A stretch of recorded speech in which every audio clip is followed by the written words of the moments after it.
Welcome to the vlog of Bildo. See what I did there? Because it's a vlog, but this is a vlog. Man, I crack myself up. Hey, so today I'm doing a vlog. What's easier than writing and editing is talking. So we're going to talk about a book today. You guys know that I'm an avid reader. I love reading when I get the time. Today we're going to be talking about The Tattooist of Auschwitz by Heather Morris. For those of you who follow me on Instagram and Facebook, you will know that a couple of months ago I went to the Brisbane Writers Festival and I could not resist the opportunity to watch Heather Morris talk about this book. Now, I had heard about this book, I know about it. I knew about it before I read it. It's obviously a book that I really wanted to read called The Tattooist of Auschwitz. It's, pretty, amazing subject matter to hear from a person who, we all know about these little tattoos, and this is, what he was doing. He wasn't doing dragons on people's backs. But it's a very heavy subject matter. When I read one of my all-time favorite books, The Book Thief, that was a very difficult experience. It's one of my favorite books that I've ever read, and it was such an emotional read, and the only time I did put the book down was because I was just crying and bawling and I could not carry on reading through my tears. That's how sad this book was. And if anybody's seen the movie Hoodie, like, it is the saddest effing book ever. Sorry, The Book Thief, not this one. And so I'd heard about it, and it was kind of like on my list of books to read, but I wasn't really pushed to read it until I realized that Heather Morris was going to be doing her talk at the Brisbane Writers Festival. So quick smart, got myself the book, bought myself a ticket to see her, and it was such an amazing experience listening to her talk about how she came across this man and how this happened to her. And when you think to yourself, man, there are some things that are just fate. This is the sort of shit that really makes you think, man, there are no coincidences. Like, this woman has come across this guy, and his story had to be told. And the way she told it, the book is actually written as a novel. So it's not like a non-fiction book.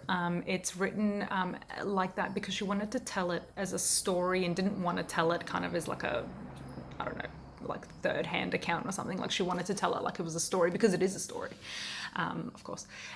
So she was actually she was a screenwriter. She writes, I guess, movies, plays, whatnot. I don't know what screenwriters do.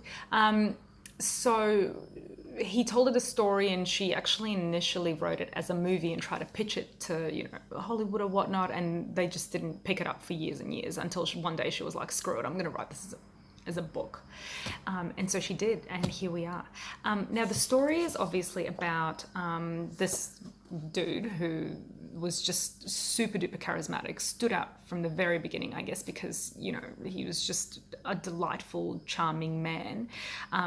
And when he found himself, on a train to Auschwitz, I guess very, very quickly, quick smart, he realized that he needs to pay attention and he needs to figure out what the fuck is going on, because this is not cool. Like, he's well-dressed, comes from a nice family, eats at nice restaurants, knows lovely people, and suddenly he's been put on this train like livestock, to this. He doesn't even know where. He doesn't know how long they're traveling. He doesn't know where they're going. Anyway, the gist, and where he's heading, and how shit's going to hit the fan and all that. So as he lands this job, this terrific job, really, of being a tattooist, I say terrific because it just means that he gets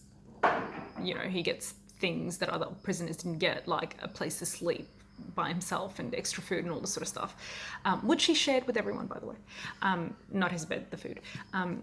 He comes across this woman who turns out to be the love of his life, and really the way he actually ends up leaving this place. Now, when you think about that, this guy met the love, like, he met someone he spent his life with in the most horrific of places during the most shittiest time in modern history. What really got this man out of this camp, and what really got this woman out of this camp, is each other, is love. Like how, like, I know this sounds really cheesy, but how powerful is that? Like, I met my husband at Fridays, okay? It was at like Riverside. We were in a cafe, okay? Well, my biggest worry was, where is my next drink gonna come from? I'm 19, I've got like 20 bucks in my pocket. How am I gonna go home? You know, those sorts of things. Like, I met him during a beautiful time in my life when I'm a teenager, and I'm just frolicking and doing my thing, and, you know, not really worrying about somebody headbutting me in the head with a fucking gun.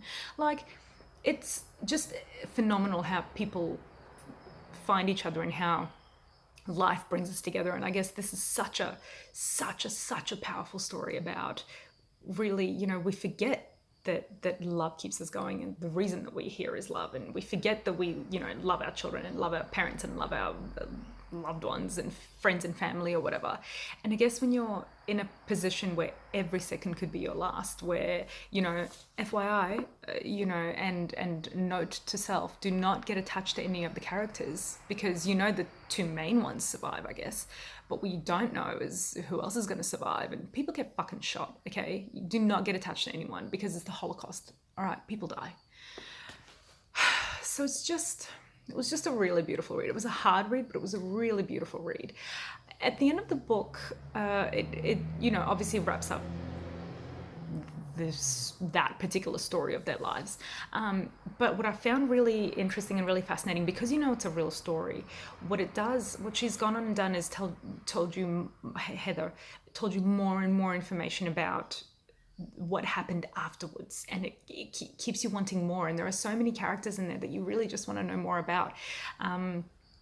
And it's a really, really fascinating read. It was really phenomenal, and I feel like she really told his story and told her story and really did them justice. And I think this is something, you know, this is definitely a book that I think should be studied and should be talked about, and you know, it's such an important message that I hope everybody kind of reads and sees, because it's heavy. It's not The Book Thief. I didn't cry once during this book. I certainly had moments where I was like, fuck, like, Jesus, you know, because it's heavy, it's hard to read. Like, these are people you're talking about. Like, it's you know, who cares that they're fucking Jews? My God. And then it wasn't even Jews. It was like a whole bunch of other people. Like gypsies. What did the gypsies ever do to you? Just do their own thing, drumming and shit, moving places. Anyway, really emotional read, obviously. You're not going to read a book about the Holocaust and be like, wow, that was hilarious. Maybe there's a market for that too. So really emotional read, really powerful read. Very, very interesting book. Certainly go buy it, go read it. I mean, Heather's not paying me for this, but I'm just saying it's a really it's a beautiful book. To my really close friends that know me, more than welcome to borrow it. It's fantastic. So please check it out. Thanks for visiting my very first vlog. And yeah, keep coming back, keep reading, tell your mothers about me. And that's me, Billy, out.